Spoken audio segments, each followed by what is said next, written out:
So if you're watching this video, you're probably thinking of living in Noho in Manhattan. Now, Noho stands for north of Houston Street, and it is also the neighborhood that is north of Soho. So not only is it bordering just Soho, it's also bordering the East Village, also bordering Greenwich Village. It's a very, very, very small neighborhood that a lot of people forget about at times. I also think that there's a lot of times where people are in Noho, but think that they're just in Greenwich Village. Like they don't even realize that they're in a separate neighborhood called Noho.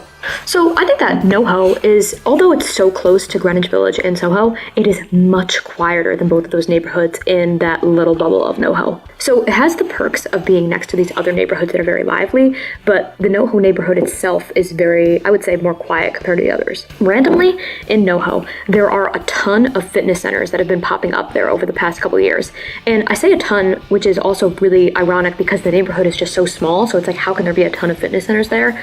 But if you do live in Noho, you, at least I would say, probably have no excuse not to work out. And I mean, these range from like regular gyms with like all different types of equipment to also like specialty gyms as well. So you really, there's some type of like fitness experience for everybody there. I actually think that the dining scene and cocktail scene in Noho is actually very underrated as well. Some of my favorite restaurants happen to be right there in the neighborhood. And I actually do love going there for dining and drinks. But it is a small neighborhood, so it's not like there's a ton of different places to pick from. So it just happens to be that the places that are there, I do like a lot of them a lot. And overall, because the neighborhood is close to so many other really popular neighborhoods, the subway options like around Noho are very, very good. So you're not gonna really have a problem with public transportation if you live in Noho. You can always walk to a subway very quickly. So over the past 2 years, the first whiskey distillery to open up in Manhattan since the Prohibition opened up in Noho, and it's called Great Jones Distillery. You might have heard of it. It is a massive facility, literally in Noho on the street of Great Jones, and I love this place. I love the whiskey there. I love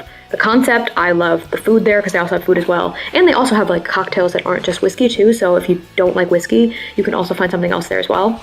I really, really recommend going there and making like evening out of it because it's really cool to see the whole production of the whiskey while also being able to like dine there and enjoy like the actual like good food and drinks that they have to offer. So another thing to consider with Noho is it is a landlocked neighborhood, and what I mean by that is that it is not a waterfront neighborhood. You have to walk through other neighborhoods to get to the waterfront.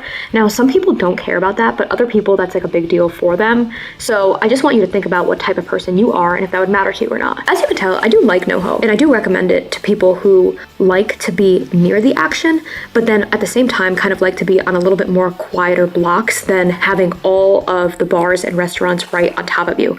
Now, like I said, there are bars and restaurants in Noho, however, they're a little bit more subtle, and it's not like an extreme late night scene in the direct neighborhood of Noho. But you can go to the surrounding neighborhoods and find that there.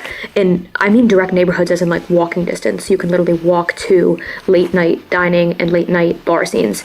So I think that if you like that but don't want to be on top of it, Noho could be a really good option for you. And also if you're commuting to another neighborhood within Manhattan, Noho has really good public transportation. So you can get to a subway very quickly in Noho, so that makes it easy to kind of commute to other neighborhoods. So overall, I really do like Noho. Now, I try never to really share my personal preferences because I think that everyone should be able to make a decision for themselves, because picking the neighborhood that you're going to live in is probably one of the most important decisions you're going to make in New York City. Now, I would love for you guys to share your opinions on Noho and if you would ever even consider living in Noho, because as always, I love hearing from you guys.